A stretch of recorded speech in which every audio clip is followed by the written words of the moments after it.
Have you ever found yourself apologizing to someone when they were the one who bumped into you? Do you constantly agree to do favors for people, even when your own schedule is overflowing, simply because the thought of saying the word no makes your stomach tie itself into agonizing knots? You probably mold your opinions to match whoever happens to be in the room with you, suppressing your true thoughts just to keep the peace. Friends, family, and coworkers likely praise you for being so incredibly kind, easygoing, and selfless.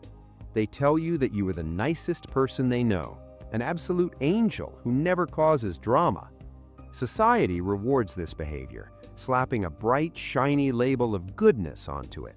But beneath that polite smile, beneath the endless apologies and the exhausting effort to make everyone else comfortable, psychology reveals a much darker, far more painful reality.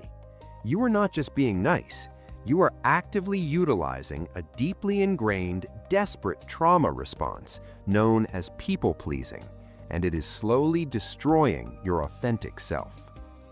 When we think about how the human brain responds to danger, we are usually taught about the classic survival mechanisms: fight, flight, or freeze. If a wild animal attacks, you either fight it, run away from it, or freeze in terror, hoping it does not see you. But modern psychology recognizes a fourth, incredibly common and highly complex survival response. It is called the Fawn response. Fawning is the subconscious strategy of appeasing, flattering, and completely submitting to a threat in order to neutralize it. When your brain perceives a person or a situation as emotionally or physically dangerous, and it calculates that you cannot fight, cannot escape, and cannot hide, it chooses to merge with the threat.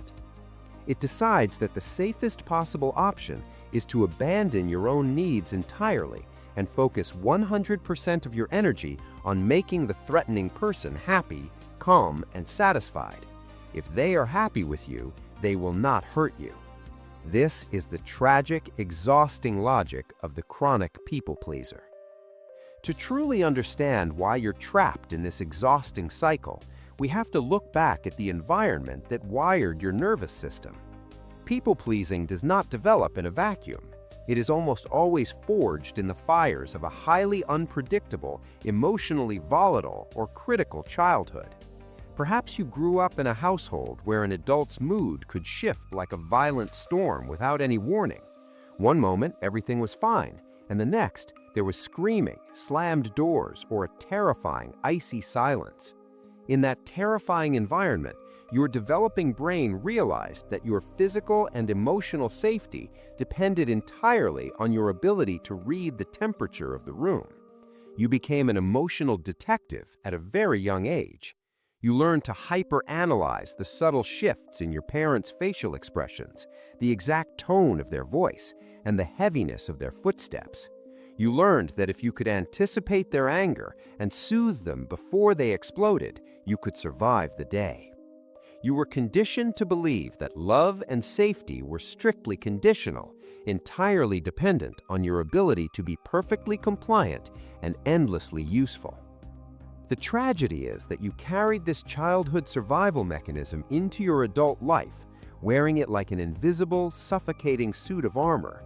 You interact with the world through a lens of constant low-grade panic, assuming that everyone is just one minor disappointment away from abandoning you. This creates a profound and devastating loss of personal identity. Because you have spent your entire life being exactly what everyone else needed you to be, you have never actually had the opportunity to figure out who you are. If someone asks you where you want to go for dinner, what movie you want to watch, or what your true passions are, your mind often goes completely blank. You have become an emotional chameleon, constantly changing your colors to blend into your surroundings. You do not know where other people end and where you begin.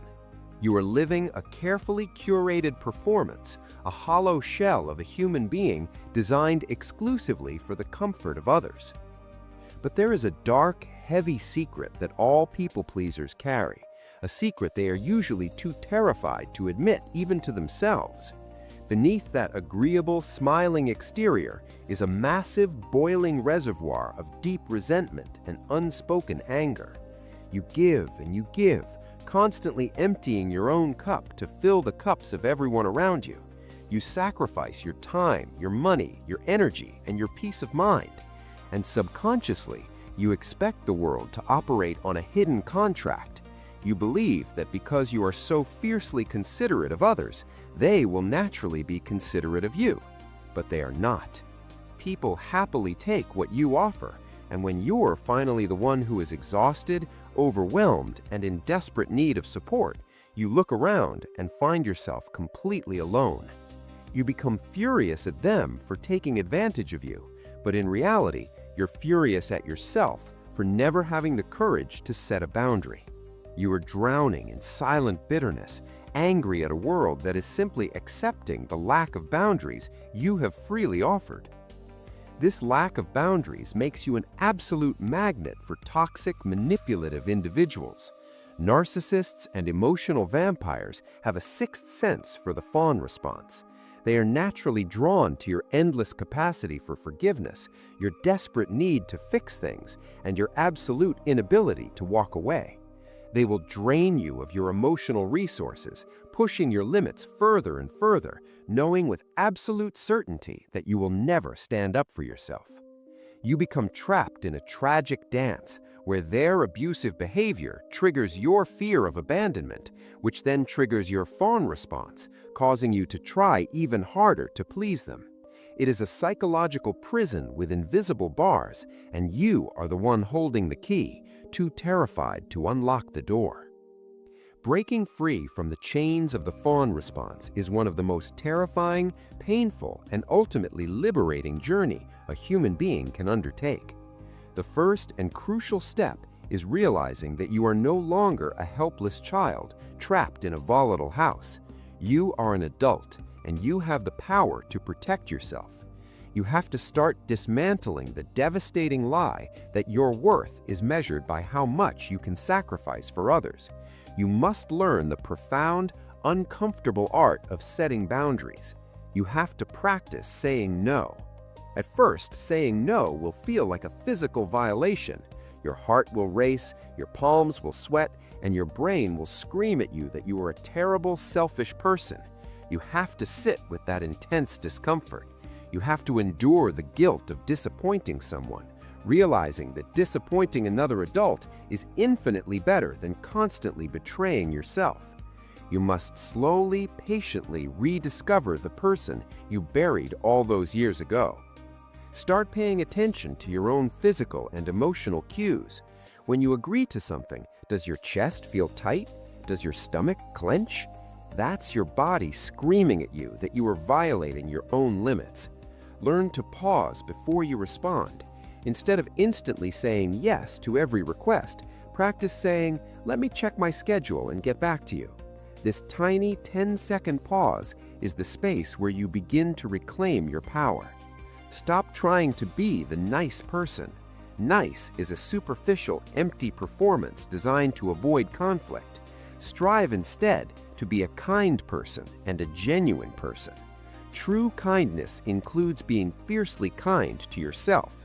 It means having the courage to speak your truth even when your voice shakes. It means accepting that some people will be angry with you, some people will misunderstand you, and some people will walk out of your life when you stop serving their needs. Let them go. The people who genuinely love you will celebrate your boundaries, not test them. You owe it to yourself to stop acting as a supporting character in everyone else's story.